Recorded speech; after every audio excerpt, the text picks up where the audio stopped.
Hello kids, हम लोग कक्षा 11वीं एनसीईआरटी रसायन विज्ञान का 11वां चैप्टर पढ़ रहे हैं पी ब्लॉक तत्व।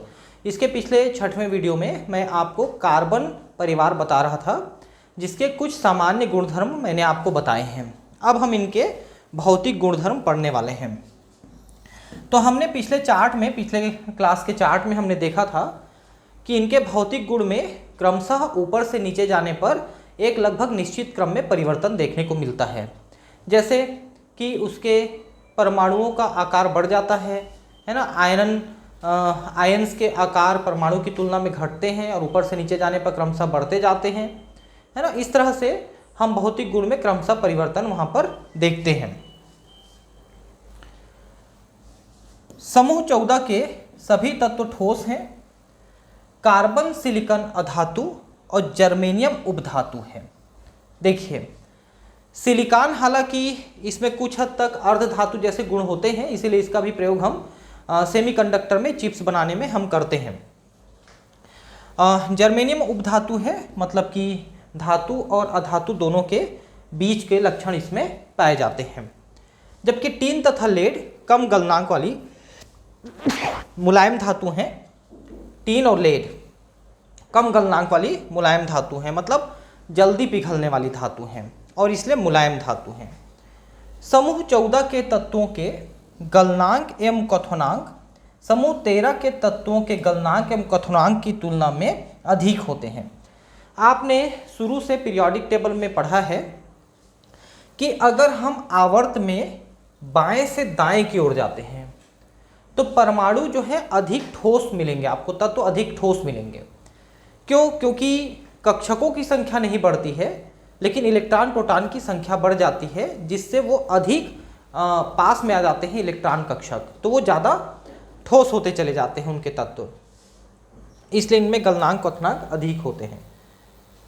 रासायनिक गुणधर्म, ऑक्सीकरण अवस्था तथा रासायनिक अभिक्रियाशीलता की प्रवृत्ति।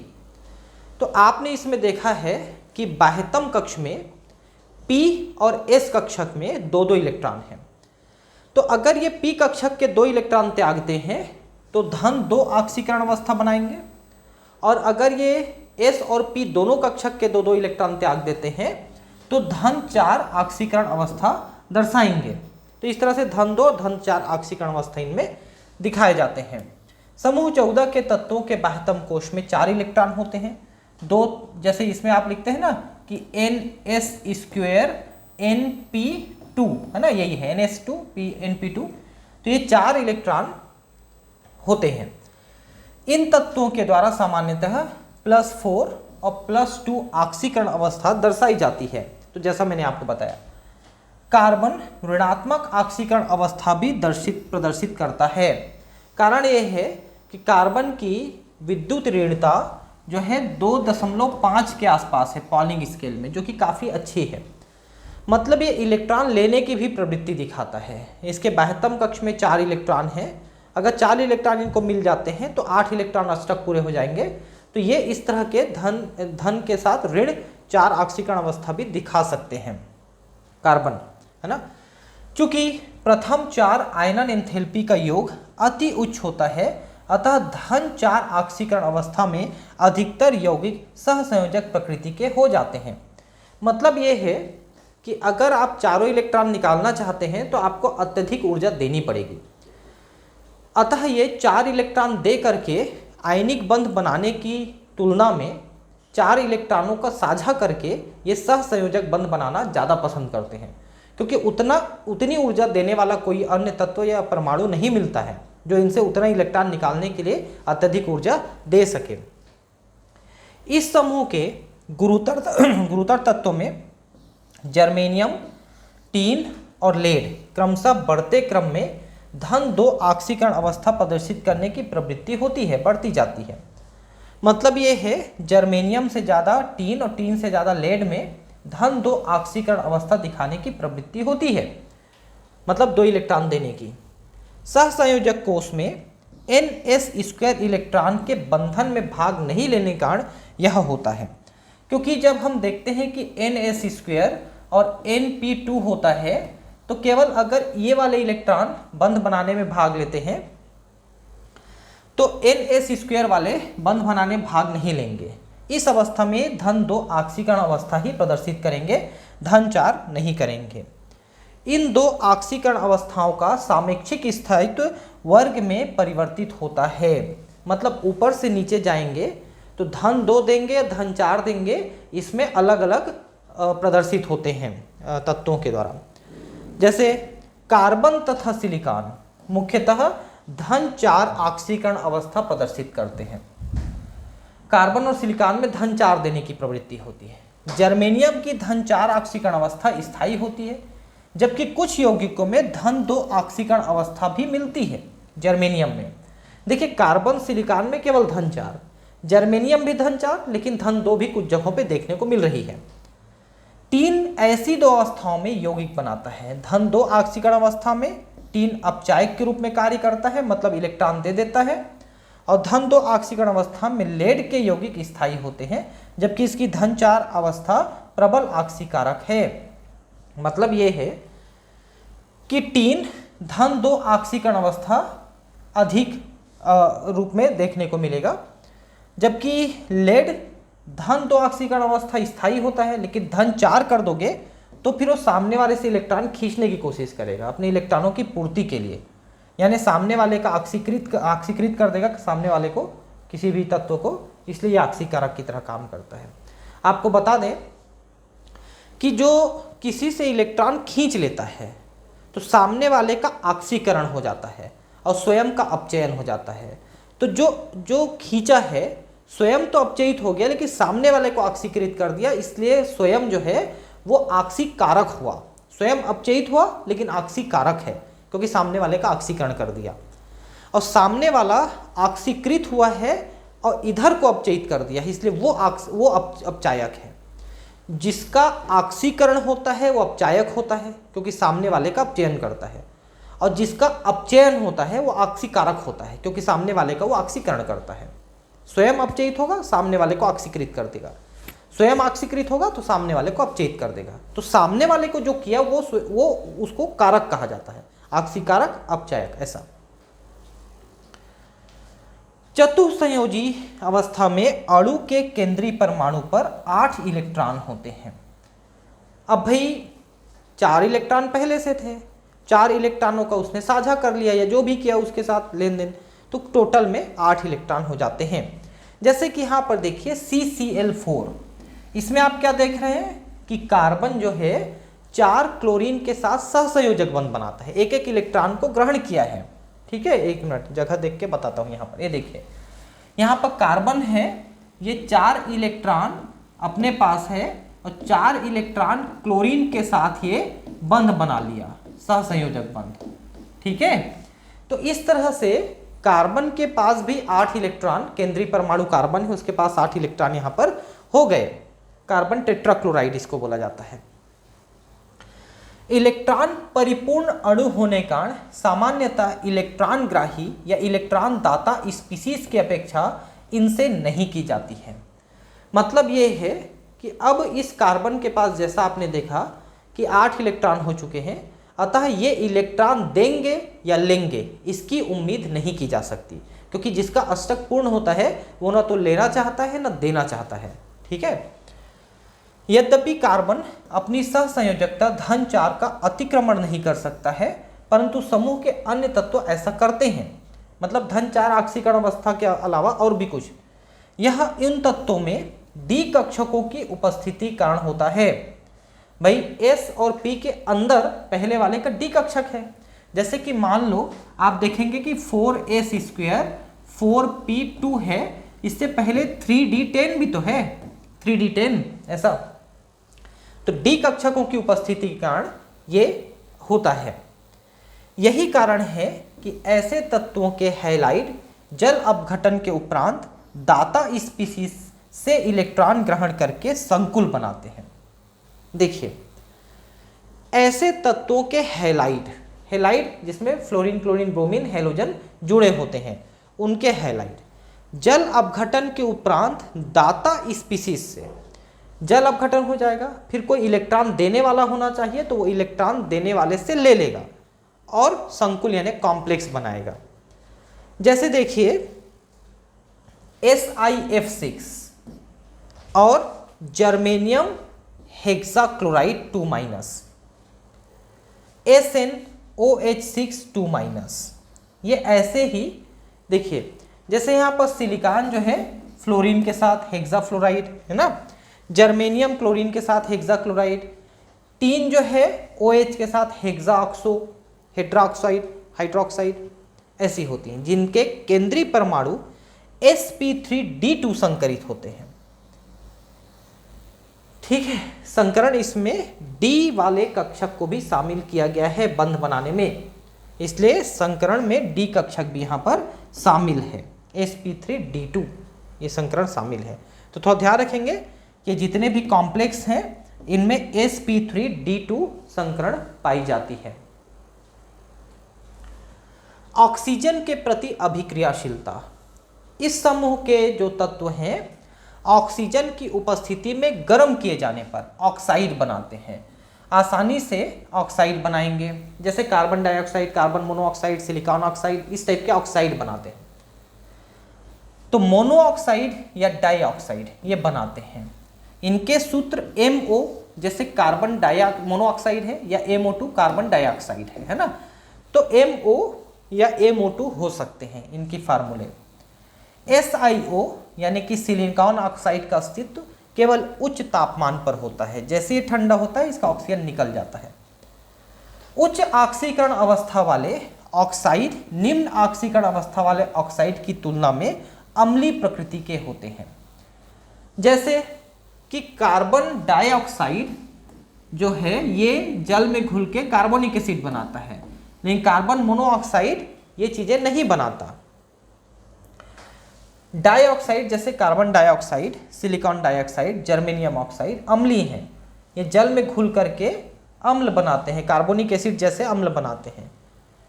जबकि ये जो है टीन ऑक्साइड, स्टेनस ऑक्साइड तथा प्लम्बस ऑक्साइड यानी लेड ऑक्साइड उभयधर्मी प्रकृति के होते हैं। अब देखिए ध्यान से, कार्बन, सिलिकॉन, जर्मेनियम इनके अम्लीय हैं, टीन, लेड इनके उभयधर्मी हैं। ठीक है, इनको थोड़ा सा ध्यान रखें, कौन कौन अम्लीय है और कौन कौन उभयधर्मी है। तो टीन और लेड उभयधर्मी है, बाकी पहले के तीन जो हैं वो अम्लीय होते हैं।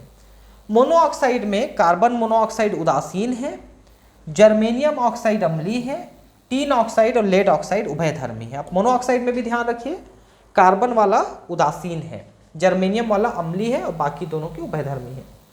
तो थोड़ा सा आपको ये 2-3 लाइन जो है ये रट लेना पड़ेगा, इन्हीं में से एक एक क्वेश्चन पूछ सकता है कि कौन अम्लीय है कौन क्षारीय है और उनका गुण कैसा है। ठीक है, तो क्षारीय तो कोई नहीं है, या तो अम्लीय है या उभयधर्मी है।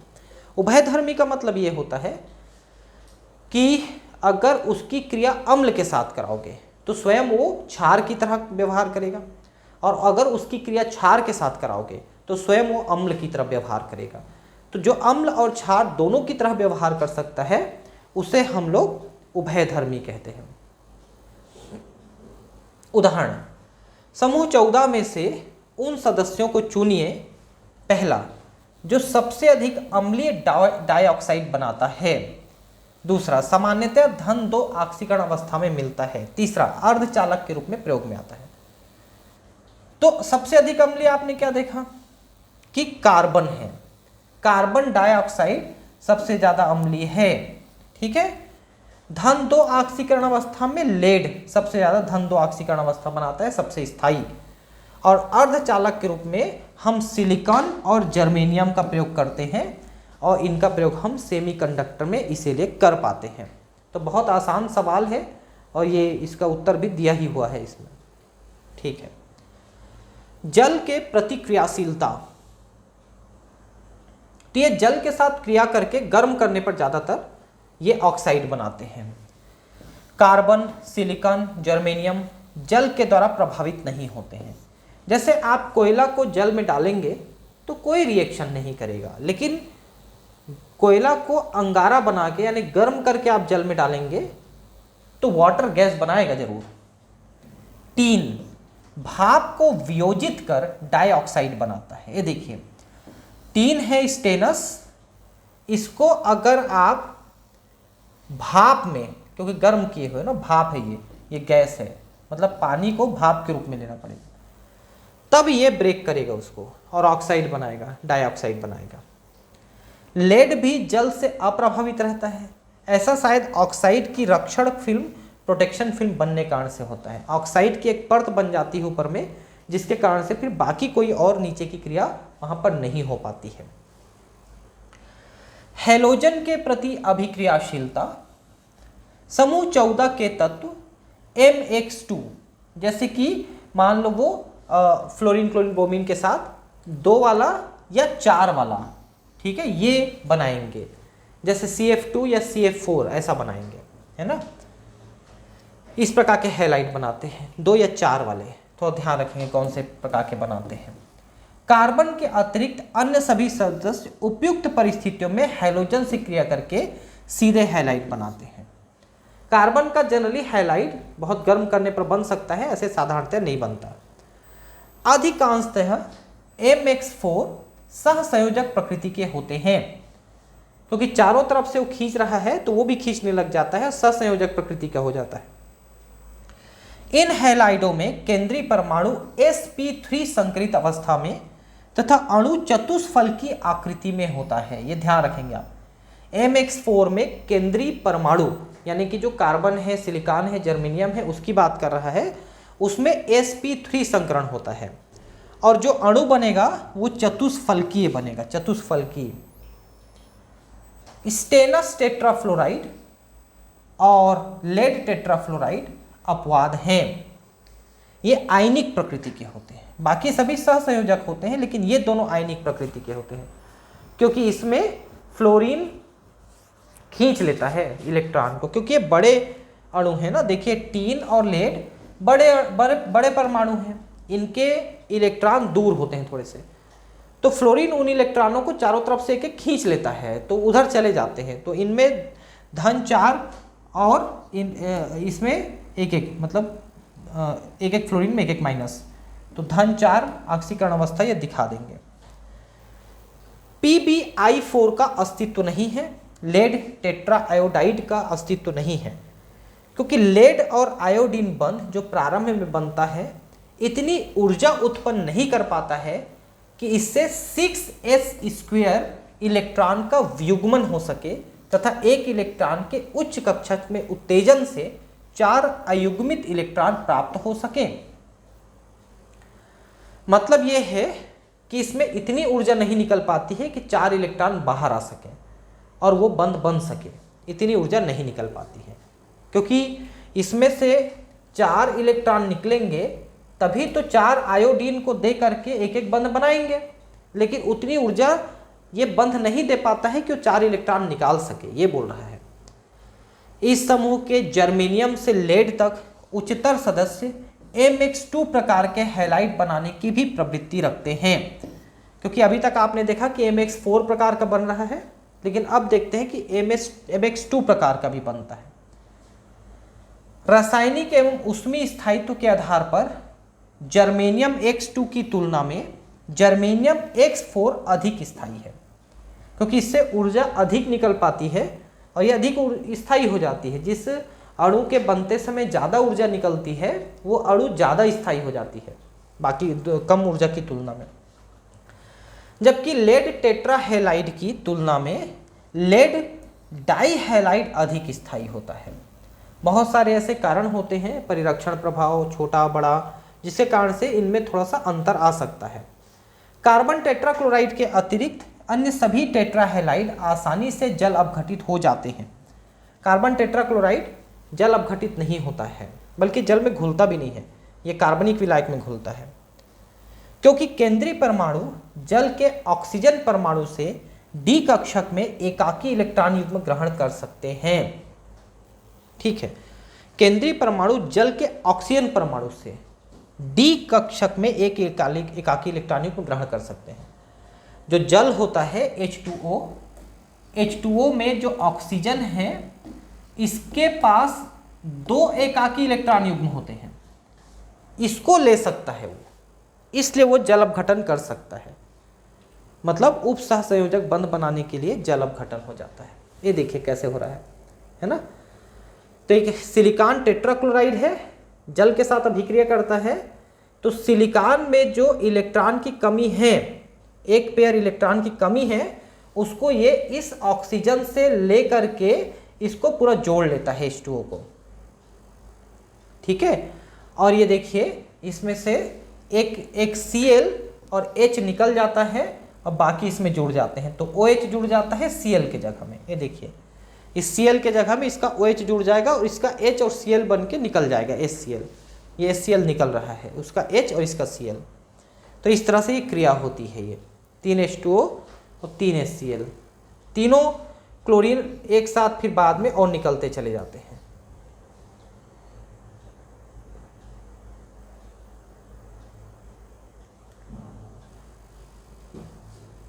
पहले इसमें एक H2O जुड़ा तो एक क्लोरीन निकला, ठीक है। ये देखिए ये वाला निकला, ये वाला निकला दिखा रहा है, देखिए एक क्लोरीन निकला, उसके जगह OH जुड़ा। अब 3 क्लोरीन बचे, इन तीनों क्लोरीन को भी 3 H2O से क्रिया करके हम निकाल देंगे और OH जोड़ देंगे। और ये है सैलिसिलिक अम्ल, इससे हम लोग एस्पिरिन टेबलेट बनाते हैं। एस्पिरिन टेबलेट जो सिर दर्द वगैरह के दर्द वगैरह निवारक की गोली होती है, एस्पिरिन डिस्पिरिन, वो सैलिसिलिक अम्ल से बनता है। अतः SiCl4 इस प्रकार SiOH4 में जल अपघटित हो जाता है। अब उदाहरण है कि SiF6 ज्ञात नहीं है, जबकि SiCl6 SiF6 ज्ञात है, जबकि SiCl6 अज्ञात है, नहीं ज्ञात है। इसके संभावित कारण बताइए। कि सिलिकॉन हेक्साफ्लोराइड तो है लेकिन हेक्साक्लोराइड नहीं है, क्यों? तो सिलिकॉन परमाणु का आकार छोटा होने के कारण इसके चारों ओर क्लोरीन के 6 बड़े आकार वाले परमाणु व्यवस्थित नहीं हो पाते। क्लोरीन सिलिकॉन के चारों तरफ नहीं आ पाते हैं, जगह कम पड़ जाता है क्योंकि क्लोरीन बड़े हैं।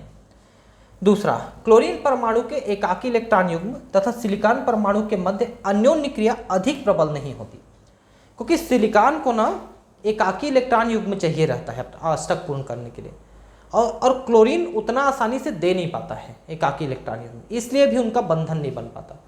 क्योंकि जो चाहता है उसको देना चाहने वाला ही जुड़ सकता है उसके साथ। मान लो कोई लेना चाहता है और एक देना चाहता है, तभी दोनों का कॉम्बिनेशन हो सकता है। अब कोई देना ही नहीं चाहेगा या दे नहीं सकता है तो उसके साथ उसका कॉम्बिनेशन नहीं बन सकता, ये मतलब है उसका। तो फ्लोरीन एक तो छोटा साइज का है और आसानी से वो एकाकी इलेक्ट्रॉन युग्म दे देता है और SiF6 बन जाता है। यहाँ पर कार्बन की महत्वपूर्ण प्रवृत्तियां और असामान्य व्यवहार, ठीक है।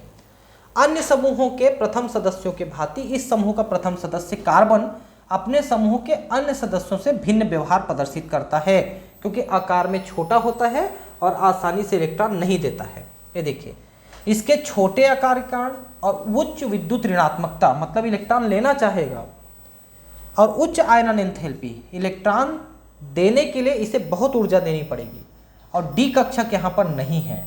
इसके कारण से इसकी रिएक्टिविटी थोड़ी कम हो जाती है, ठीक है, क्योंकि इलेक्ट्रॉन लेने के लिए इनको बहुत ऊर्जा देनी पड़ेगी, उतना ऊर्जा देने वाला कोई तत्व मिलता नहीं है जल्दी से। कार्बन में केवल S तथा P कक्षक ही बंधन के लिए उपलब्ध रहते हैं, इसमें D कक्षक है ही नहीं, ठीक है, क्योंकि इसमें 3D10 के लिए 3 वाला है ही नहीं, 3D10 इसमें बन ही नहीं पाता है ना। अतः यह अपने चारों ओर केवल 4 इलेक्ट्रॉन युग्म ही समायोजित कर सकता है, मतलब कार्बन के चारों ओर 4 इलेक्ट्रॉन हैं, इसी के साथ ये बंध बना सकता है, ये कहना है। यही कारण है कि इसकी अधिकतम संयोजकता 4 होती है, जबकि अन्य सदस्य डी कक्षकों की उपलब्धता के कारण अपनी संयोजकता में वृद्धि कर सकते हैं, क्योंकि डी कक्षक के इलेक्ट्रॉन भी भाग लेते हैं और उसमें उस संकरण में, जैसे sp3d2 संकरण आपने देखा था, उस अवस्था में डी कक्षक के इलेक्ट्रॉन भी वहां पर भाग लेंगे बंध बनाने में, तो उनकी संयोजकता 4 से भी ज़्यादा हो सकती है, जबकि कार्बन की संयोजकता 4 से ज़्यादा नहीं हो सकती है, वो अधिकतम 4 कर सकता है। कार्बन में स्वयं से अथवा छोटे आकार एवं उच्च विद्युत ऋणात्मकता वाले अन्य परमाणु से p बहुबंध बनाने की अद्वितीय क्षमता होती है, ठीक है। जैसे कार्बन का कार्बन के साथ या ऑक्सीजन के साथ या नाइट्रोजन के साथ 2 बंध बनना, 3 बंध बनना, है ना। ये देखिए 2 बंध 3 बंध ये बना रहा है। तो इसमें जैसे मान लो कि कार्बन का दूसरे के साथ 2 बंध है तो एक बंध सिग्मा एक बंध पाई होता है। लेकिन अगर कार्बन का दूसरे के साथ 3 बंध बना है तो एक बंध सिग्मा और 2 बंध पाई रहता है, और ये दोनों पी पाई होते हैं, है ना। तो पाई बंध यहां पर होते हैं। इस समूह के उच्चतर सदस्य यानी बाकी सदस्य पी पाई बंध नहीं बना पाते, क्योंकि बड़े तथा विसरित परमाणुविक कक्षक होने के कारण इनमें प्रभावी अतिव्यापन नहीं हो पाता।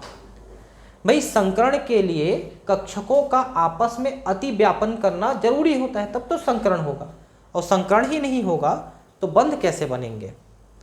कार्बन में अन्य परमाणुओं के साथ सहसंयोजक बंध द्वारा जुड़कर लंबी श्रृंखला या वलय बनाने की प्रवृत्ति होती है।